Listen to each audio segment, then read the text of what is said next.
What if everything you thought you knew about men was completely wrong?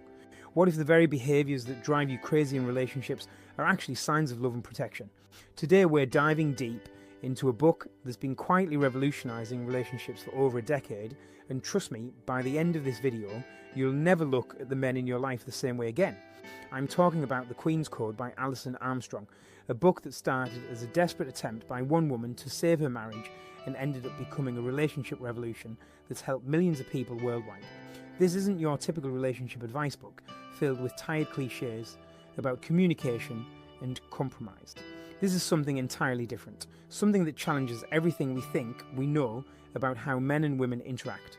Armstrong spent over 20 years researching male psychology, not from academic studies or theories, but from real conversations with thousands of men. She discovered patterns that completely flipped the script on traditional relationship advice. The Queen's Code isn't just about understanding men better, it's about understanding a completely different operating system that governs how they think, feel, and express love. What makes this book so powerful is that it doesn't ask you to change men or fix them. Instead, it reveals how to decode their natural behaviours and respond in ways that bring out their absolute best. It's about stepping into your power as a woman while honouring the unique way men are wired. The results that women report after applying these principles are nothing short of extraordinary, from saved marriages to transformed family dynamics to workplace relationships that suddenly start thriving. The Queen's Code emerged from Allison Armstrong's personal crisis when her marriage was falling apart and nothing she tried seemed to work. Traditional relationship counselling wasn't helping, and she was on the verge of giving up entirely. That's when she made a radical decision that would change her life and eventually impact millions of others. She decided to study men directly, spending countless hours in conversation with men of all ages, backgrounds, and relationship statuses. What she discovered was revolutionary. Men weren't broken versions of women who needed to be fixed or taught to be more emotional. They were operating from a completely different biological and psychological framework that had been misunderstood for generations. The behaviours that women often interpreted as uncaring, distant, or selfish were actually expressions of love, protection, and deep caring that had been misread entirely. Armstrong realised that women had been trying to get men to behave like women, while men had been trying to get women to behave like men. Neither approach was working because they were based on fundamental misunderstandings about how each gender naturally operates. The Queen's Code represents a new paradigm where women can be fully feminine while inspiring men to be their most masculine, protective, and generous selves. The book introduces the concept that every woman is already a queen in her relationships, but most women don't know how to access their queenly power effectively. Instead, they fall into patterns that actually diminish their influence and create the very behaviours in men that they find most frustrating. The Queen's Code provides a roadmap for stepping into authentic feminine power that naturally inspires masculine devotion and protection.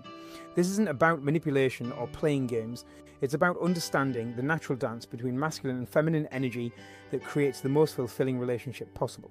When women understand and apply the Queen's Code, men respond with increased attention, affection, and commitment because they finally feel appreciated for who they naturally are rather than criticised for who they're not. The first major revelation in the Queen's Code centres on understanding what Armstrong calls the hero instinct in men. This isn't about men wanting to be praised or admired, though that's part of it. The hero instinct is a deep biological drive that compels men to provide, protect, and please the women they care about. When this instinct is activated properly, men will move mountains to make their woman happy. However, most women unknowingly shut down this instinct through well-meaning but counterproductive behaviours. When women solve problems independently without acknowledging male contributions, handle everything themselves to avoid burdening their partner, or criticise the way men do things, they're essentially telling men their heroic efforts aren't needed or wanted. This creates distance and resentment because men feel useless and unappreciated. The second major concept involves recognising male stress responses that look completely different from female stress responses. When men are stressed, they don't seek connection and conversation like women do. Instead, they withdraw, become quiet, and focus intensely on solving problems. Women often interpret this as rejection or emotional unavailability, leading them to pursue and pressure men for attention, exactly when men most need space to decompress. Understanding this difference is crucial because pursuing a stressed man actually increases his stress levels exponentially. Armstrong explains that men under stress are like rubber bands that need to stretch away before they can snap back with renewed energy and affection. When women honour this natural rhythm instead of fighting it, they discover that men return more loving and attentive than before. The third principle focuses on the power of feminine appreciation versus masculine praise. Men and women respond to completely different types of positive feedback. While women thrive on emotional validation and recognition of their feelings, men are energised by appreciation for their actions and results. When women learn to notice and appreciate what men do, rather than trying to change how they do it, the transformation in male behaviour is dramatic. This appreciation must be genuine and specific. Generic thank yous don't activate the hero instinct, but acknowledging specific ways a man has made life better, easier, or more enjoyable creates a powerful emotional connection. Men who feel deeply appreciated naturally want to do more things worthy of appreciation, creating an upward spiral of positive behaviour. The fourth major element involves understanding masculine thinking patterns that prioritise solutions over emotional processing. When women share problems or concerns, they're often seeking understanding and emotional connection. Men, however, hear problems as requests for solutions and immediately shift into fix-it mode. This creates frustration for women who feel unheard, and for men who feel their helpful suggestions are rejected or criticised. The Queen's Code teaches women how to distinguish between times they want solutions versus times they want emotional support, and how to communicate these different needs clearly to men. When men understand they're being asked to listen rather than solve, they can relax and provide the emotional support women actually want. The fifth principle addresses the critical importance of understanding male territorialism and the need for masculine leadership in specific areas. This doesn't mean women should become submissive or give up their own power. Instead, it means recognising that men have natural areas where they excel and feel most confident, and allowing them to lead in those areas while maintaining leadership in areas where women naturally excel. This creates what Armstrong calls complementary leadership, where both partners feel valued for their unique strengths rather than competing for control in every area. Men respond to this dynamic by becoming more generous, attentive and committed because they feel respected and needed rather than criticised and controlled. The sixth major concept involves recognising and working with male communication styles that are radically different from female communication patterns. Men communicate to share information and solve problems, while women communicate to build connection and process emotions. Neither style is wrong, but misunderstanding these differences creates endless miscommunication and conflict. The seventh principle teaches women about masculine vulnerability and how men express emotional intimacy differently than women do. Men often express love and emotional connection through actions rather than words, through physical presence rather than verbal communication, and through providing and protecting rather than sharing feelings. When women learn to recognise these masculine expressions of love, they discover their men have been showing deep affection all along in ways that went unnoticed. The final major element focuses on creating what Armstrong calls queenly presence, which naturally inspires masculine devotion without effort or manipulation.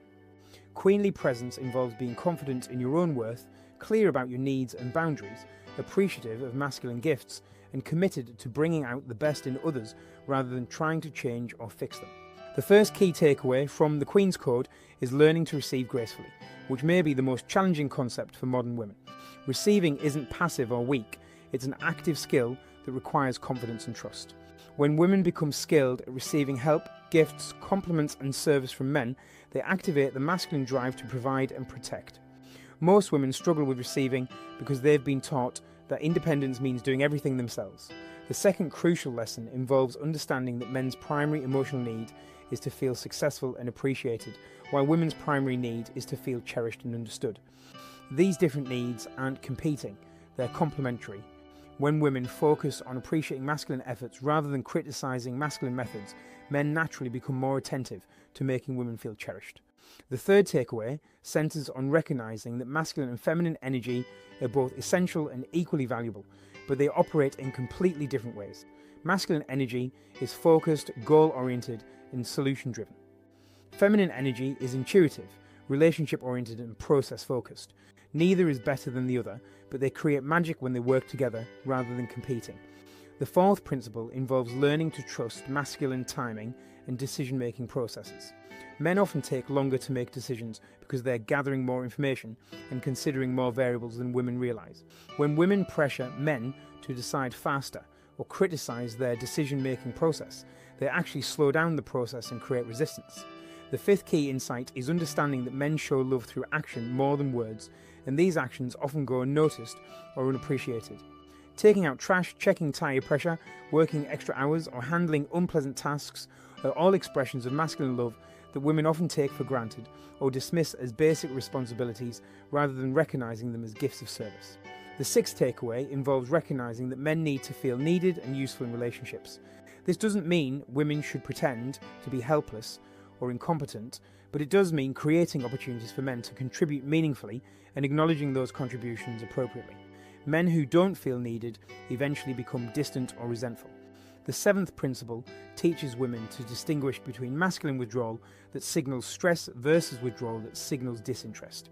Stressed men withdraw temporarily to recharge and refocus, then return with renewed energy and attention.